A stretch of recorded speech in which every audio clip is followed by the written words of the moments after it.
of Mice and Men. Chapter 3, Part 7.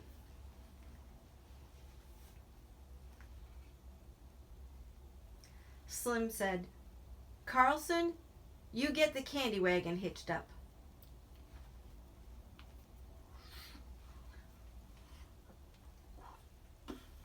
"We'll take 'em into Soledad and get 'em fixed up."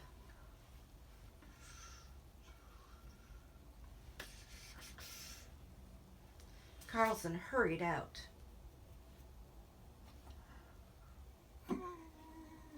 Slim turned to the whimpering Lenny.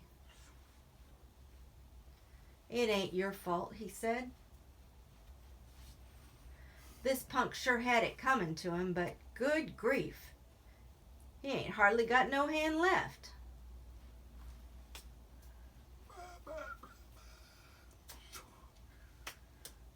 Slim hurried out and in a moment returned with a tin cup of water.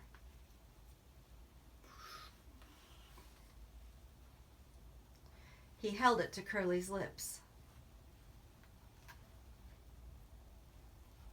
George said, "Slim, will we get canned now?"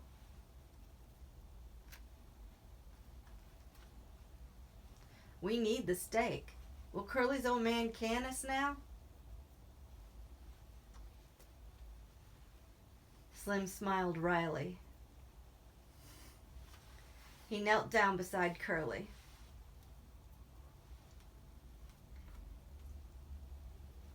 "You got your senses in hand enough to listen?" he asked. Curly nodded. "Well then listen," Slim went on. "I think you got your hand caught in a machine.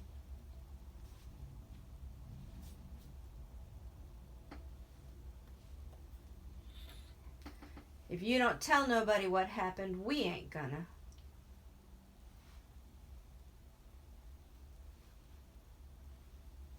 But you just tell and try to get this guy canned, and we'll tell everybody, and then will you get the laugh?" "I won't tell," said Curly.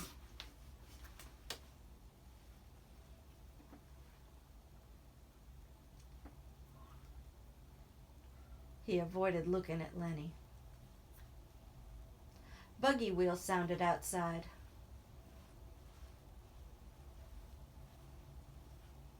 Slim helped Curly up. "Come on now. Carlson's gonna take you to a doctor."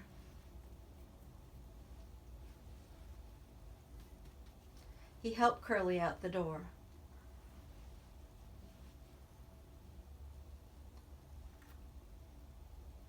The sound of wheels drew away. In a moment, Slim came back into the bunkhouse. He looked at Lenny, still crouched fearfully against the wall. "Let's see your hands," he asked.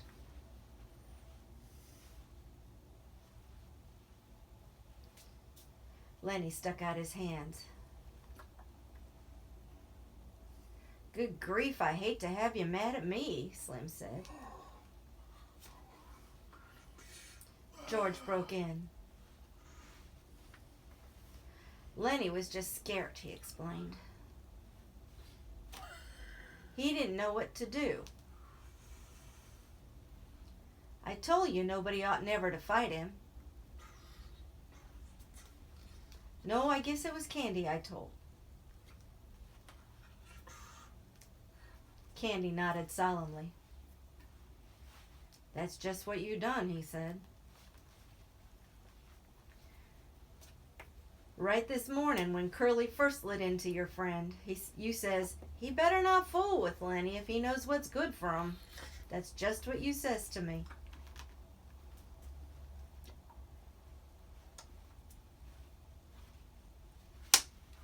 George turned to Lenny.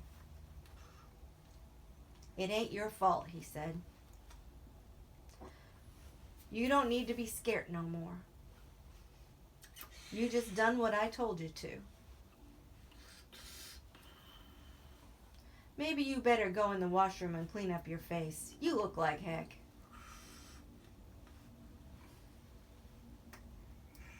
Lenny smiled with his bruised mouth. I didn't want no trouble, he said. He walked toward the door, but just before he came to it, he turned back. George? What you want? I can still tend the rabbits, George?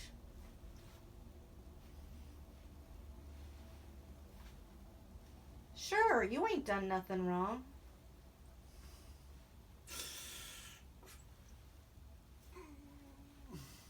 I didn't mean no harm, George. Well, get the heck out and wash your face.